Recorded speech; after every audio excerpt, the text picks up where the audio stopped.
Hello বন্ধুরা, আশা করি সবাই ভালো আছেন। আমি রাজীব, আর আপনাদের সবাইকে স্বাগত আমার একটি নতুন লাইফস্টাইল ব্লগে। আজকে আমি আপনাদের সাথে শেয়ার করব আজকের দিনের কিছু সুন্দর মুহূর্ত। ভিডিওটা ভালো লাগলে অবশ্যই লাইক দেবেন, আর নতুন হলে সাবস্ক্রাইব করে পাশে থাকবেন। তো বন্ধুরা, এখন সকালবেলা ঘুম থেকে উঠেই খেতে বসে পড়েছি, কারণ আজকে অনেক কাজ আছে মাঠে। এত সকালে ভাত খাবো বলে গরম জল করে নিয়েছি কড়াইয়ে, এবং দেখতেই পাচ্ছ মা ওদিকে ভাত বাড়তেও শুরু করেছে। আসনটা নিয়ে আমি একটু বসে শুরু করলাম।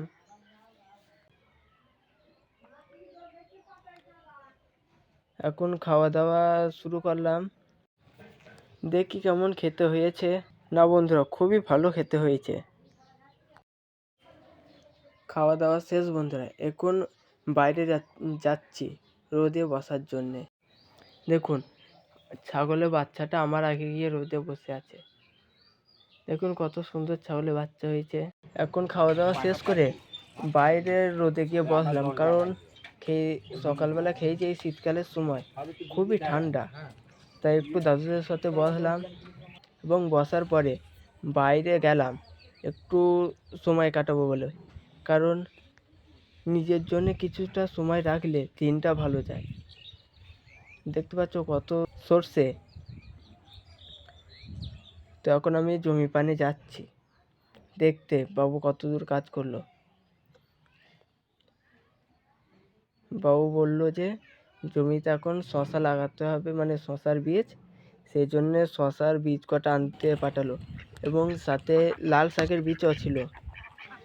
বাটিটা নেওয়ার কারণ হলো বাটিতে শশার বীজগুলো তারপর বসাবো, এতে কাজটা সুবিধা হয়। জমিতে চলে এসেছি বন্ধুরা, দেখুন আমাদের জমিটা কেমন অবস্থায় আছে। বাটি কটে এখানে রেখে দিলাম, এবং বাকি কাজগুলো করব। দেখো, আমি বীজগুলো নিয়ে গেলাম, কিন্তু এদিকে যাতে করে শশার বীজ বসাবো মাটি খোঁড়ার জন্য যে যন্ত্র লাগবে সেটাই আমি নিয়ে যেতে ভুলে গেছি। দেখো, আবার ফের থেকে যেতে হলো। এগুলো রেখে এখন খোঁড়াখুড়ি শুরু করলাম বীজগুলো বসাবো বলে। দেখো কত মানে লাল লাল রঙের বীজ, এগুলো শশারই বীজ, মানে রং করে দেয় যাতে বেশি দিন থাকে। এগুলো একদম ফ্রেন্ডলি রং, বীজে যেমনি জল পড়বে অটোমেটিক বীজ থেকে ওই লাল রং সরে চলে যাবে। পাটকাঠিগুলো দেওয়ার মূল কারণ হচ্ছে চেন নোত করা। জল দেওয়া হলে তখন কিছু বোঝা যাবে না যে কোথায় এই বীজ লাগানো আছে। এভাবেই বাকি বীজগুলো বসিয়ে নেবো।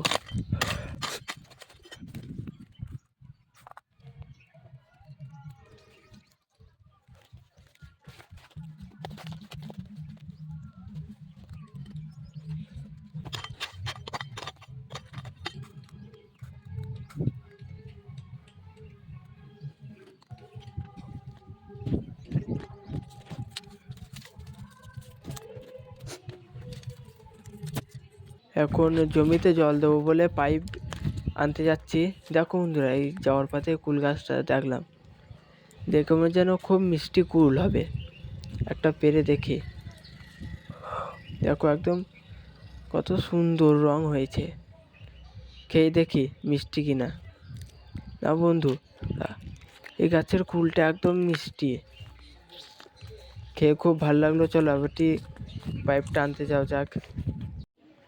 যাদের বাড়ি পাইপ আনতে এসেছি তাদের বাড়িতেই দেখুন কত সুন্দর সুন্দর গোলাপ, দেখে একদম মনটা জুড়িয়ে গেল।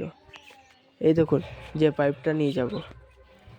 পেঁপেগুলো দেখো কত বড় বড়, পাকলে একদম গুড়ের মতন খেতে হবে। তো বন্ধুরা, পাইপ ছাড়ানো কমপ্লিট। দেখো কত দূর থেকে আমি পাইপটা একা ছড়িয়ে এনেছি। ওই দেখো পেঁপে গাছটা ওখান, ওটুকুনি আমাদের মানে দেখা যাচ্ছে, কারণ ওই দিকে আরও আছে। বাবু আনতে পাঠালো আমাদের বাড়ি থেকে টুকরো দুটো পাইপ। এই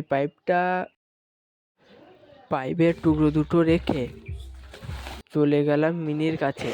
মিনির কাছে এখানে আবার দুটো পাইপের সাথে জয়েন করা হচ্ছে। দেখো কেমন জয়েন করে, একটা পাইপের ভেতর আরেকটা পাইপ ঘুরে।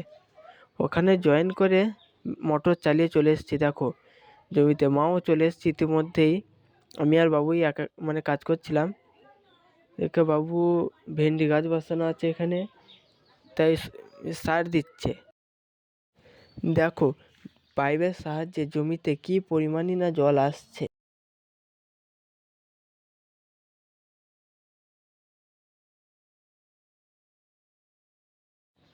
এসব কাজ করে অনেকটা ক্লান্ত হয়ে গেছি। এই জল দিয়েই একটু মুখটা ধুয়ে নিলাম। জমিতে জল সেচের কাজ একদম সম্পূর্ণ, তাই এখন এখানেই আজকের মতন সমাপ্ত করছি। আশা করছি আপনারা সবাই ভালো থাকবেন। ভিডিওটা ভালো লাগলে অবশ্যই লাইক করবেন এবং নতুন হলে সাবস্ক্রাইব করে পাশে থাকবেন। Tata, bye bye.